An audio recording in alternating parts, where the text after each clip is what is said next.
Good morning, everyone. This is going to serve as your Chapter 31.1 lecture, and this is our last chapter of the semester, and it's going to go pretty quick. And if you're not aware, due to some successful surveys, we don't have a test on this chapter. These questions are going to get rolled into the final that we're going to take in a couple weeks, and yeah, that's well done on your part. Goal was to get 450 surveys completed, and we hit actually close to 1,000. So any more questions about that, talk to me after the video or when we pause, and I'll give you any more information you need. But this chapter is all about branding, and we get a little bit technical, and we kind of explain a lot of the concepts that you guys probably already know, and we give a lot of formal names and definitions to information that you're probably somewhat aware of. So kind of nice chapter to finish up the semester. But while you're listening to this, think about what influences your decision to purchase a product. And maybe that's the people around you, maybe that's other influencers, but there are a lot of factors that impact a decision for why you choose to buy something. So, some objectives here. We're going to discuss the nature, scope, and importance of branding in product planning. So, last chapter we talked about the product mix of a company and their product planning process. We're going to also identify the various branding elements. That'll be most of our vocab. We'll list 3 different types of brands, and we'll explain how branding strategies are used to meet sales and company goals. So the heart of the matter. The company's name and the product or service that they're selling should project some type of image or response that you have that makes you have an urge to want to purchase that. This is an important part of product and service management, is to promote that actual image for what a company wants to accomplish, or the personality of the brand, or its identity. So here's our vocabulary, and there is quite a bit, and we will go over them as we go along.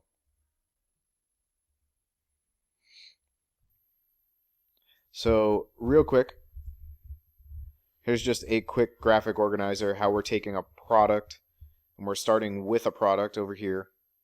We're moving and we're identifying our target market, who is the largest group of people that we think are going to buy it, and then what are some of our branding characteristics, and then we take it into over here and some of our goals, right? Build product recognition and customer loyalty, ensure quality and consistency, capitalize on brand exposure, and then change company or product image. If we have a bad image, we're going to try and use our branding to make changes. And this is done in a number of different ways. Sometimes you see a store or restaurant will say under new management, right? Directly trying to say, hey, we're making a change. We're trying to change our brand and who we are and the product and service that we offer. Other times it's a little bit more subtle, where a company tries to change some of its characteristics about itself, and it's not as straightforward. You have things like the new Kia Telluride, which is an amazing vehicle, winning consumer reports, has all this technology built into it at a quality price. They are trying to change Kia's positioning in the market, right? They're trying to build itself up and make it a better vehicle, or a better known vehicle. So moving up the value chain from lower to middle, or potentially going to higher. And you see companies trying to do this all the time. So what can a brand be used for? And while we're talking, here is your formal definition of a brand.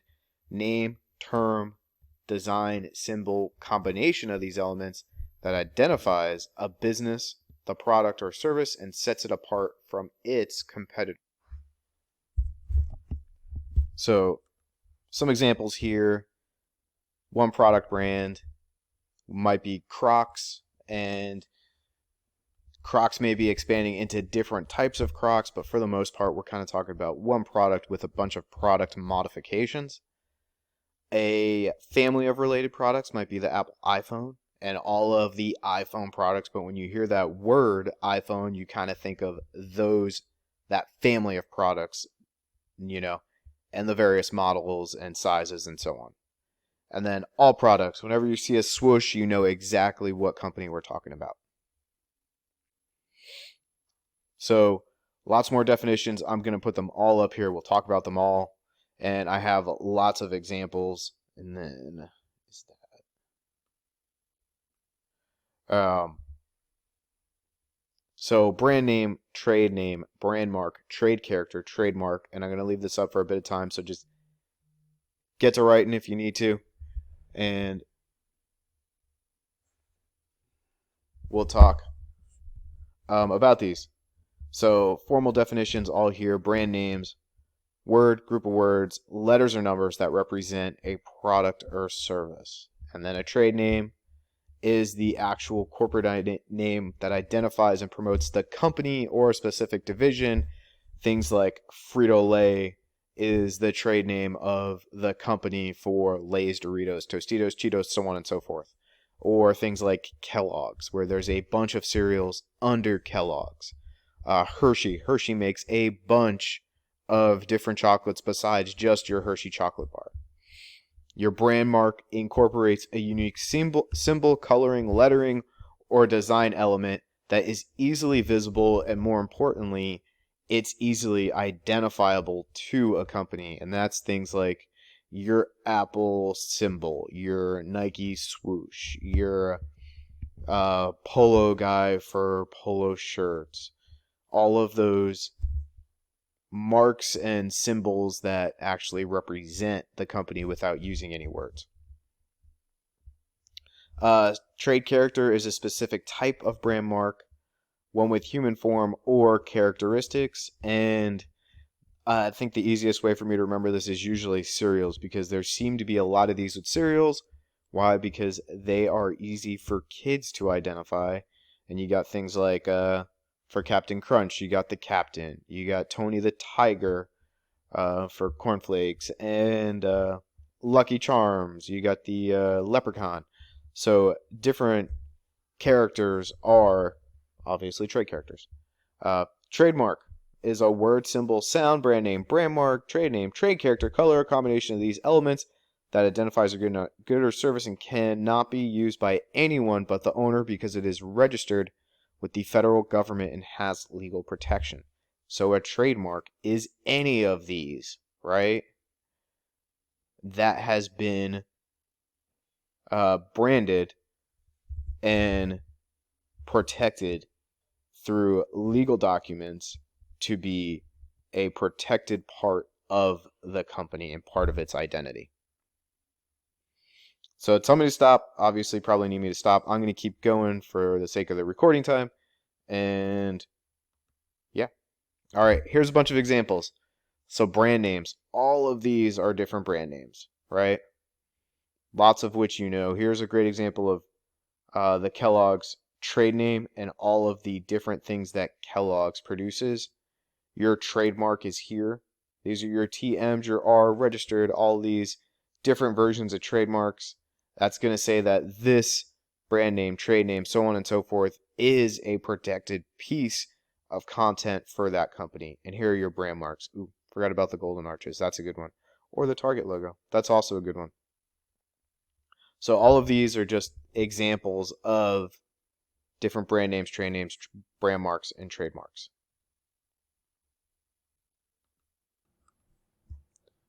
So various forms of trademark infringement, and you can kind of see they're all over the place. Some of them are very obvious. Some of them are a little bit more using colors, but not exactly the same logo. But they kind of feel, right, like something is very similar between the two. A lot of them are coming from out of country. Most of them were actual cases at some point, and were taken up by the companies and the brands. Even as far as Lake Mary High School wanted to have their logo, what is the exact same Dodge logo, removing the outer symbol. And obviously that might be an affront to Dodge, and the problem becomes if they don't protect their logo every time, then they can't protect it at all. Or there needs to be some form of licensing agreement where we're agreeing that Lake Mary High School can use this logo from Dodge for X period of time, so on and so forth, as opposed to just letting a company do it. Because if they let the high school do it, then why can't they let everybody do it? That would be the precedent that they're setting. Adidas and J. Crew and the stripes, some might argue they're not that similar, but that one went to court, and I don't remember how it went out or how it resounded. Some of these are obviously out of country. A lot of these are coming from India, where people are trying to copy American companies, and the copyright protection laws are just not as strong there. If you're interested in any of this type of trademark infringement, copyright, patent laws, we do teach a law class for Miss Reddick. Fantastic class. I recommend. If you're a junior in halftime, definitely take it. So this was even one that went to court, and I don't actually remember what happened here, but the logos were similar enough. So trade characters, here's a bunch of examples of trade characters. We have the M&M guys, Tony the Tiger, and here's I was talking about all the Kellogg's trades characters for cereals, and Ronald McDonald. And the one kind of thing you notice about all of these is that they usually draw in kids. And one of the challenges of marketing is always marketing to a younger generation. Well, if you have a trade character, it's a little bit easier because you have that symbol that kids identify with. So, 4 reasons of the importance of branding, and this goes back to the very first slide. We briefly talked about this, but you're trying to do these 4 things. You're trying to build product recognition and customer loyalty, right? I want the customer to immediately identify with that Apple logo. They know exactly what that means, what it says, and a handful of words come into their mind immediately without doing much thinking. The branding suggests, hey, when you buy this product, when you buy that Starbucks coffee, you're getting a great cup of coffee. And you're capitalizing on brand exposure, that theme that is consistent every time you see the image, right? That Apple logo has been the same for 20 plus years. And that theme creates that consistent exposure, that branding, that image recognition happens because it's so consistent and hasn't changed. And it allows the company to take their product into new target markets and potentially introduce new product lines, AirPods, Apple Watch, so on and so forth. And then the last reason is a company may be trying to reposition themselves or in order to expand sales or introduce a different product that changes the company's image as a whole. So tell me to stop if you need me to stop, but we're going. All right. 3 different types of brands. There is a national brand, also known as a producer brand, and this is owned and initiated by a national manufacturer or by a company that provides services. That is your big brands, Coca-Cola, PepsiCo, Kellogg's, and I'm focusing on the supermarket because we all tend to go there right now. Private distributors brand known as a private brand, store brand, dealer brand, or private label. This is developed and owned by the wholesaler and retailers. That is anything Kroger brand, or what they call also private label in Kroger specifically. And that is their brand. They have a company make it, and they slap their Kroger label on it. They sell it for a cheaper price a lot of the times. And in a lot of times it is just as good or better, or for a better price for sure, than the national brand.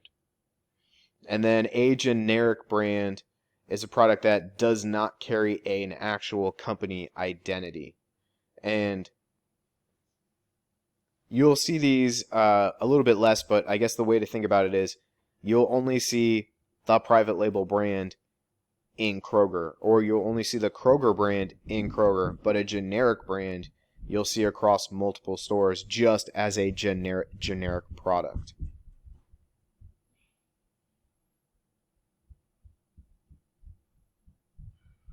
So, and here are your examples. National brands, all right here. Here's your private distributor brands, right?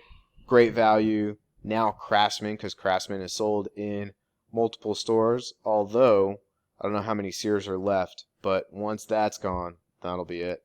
And then your Kirkland Signature, which is Costco's private brand. Kirkland, they call it Kirkland because Costco headquarters is in Kirkland, Washington. But their private brand, everything you see that says Kirkland that's their private brand. And then here are some examples of generic brands, and it's things like Home Brand. And you'll see Home Brand in multiple stores or across multiple stores. Generic brands are becoming less and less common as we have more like national type stores that have their own brands, like Walmart has their own brand and Kroger has their own brand, and so on and so forth. What is funny is that a lot of times the generic brand and the private brand are made in the same factory, just have different labels on them. There are times actually where national brands make the private brand's product.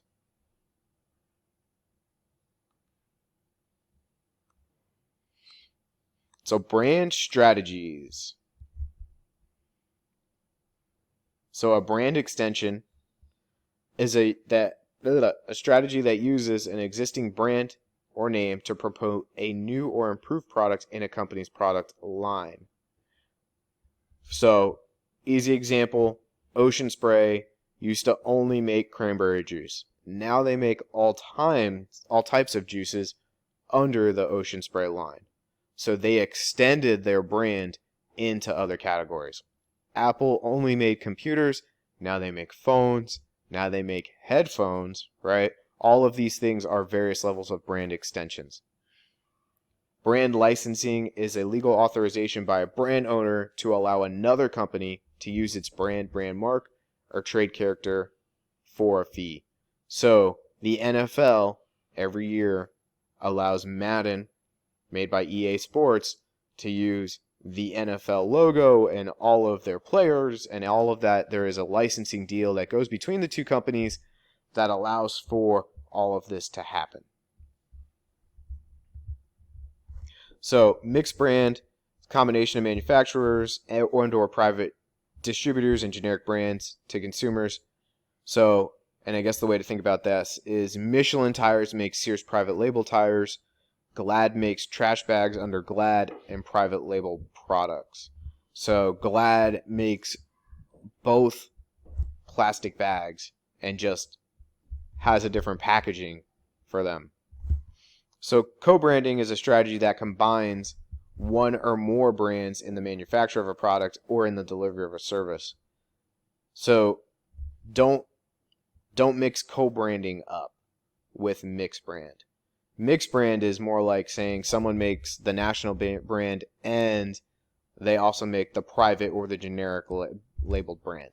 Whereas co-branding is two companies coming together to make something.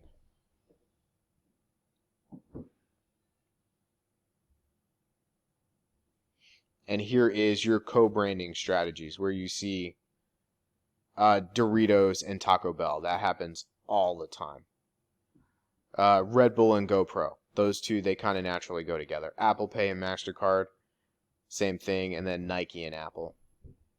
So all of these are co-branding experiments or strategies, or they're just, promotions where we're trying to, hey, we're going to work with someone else in order to make this co-branding happen.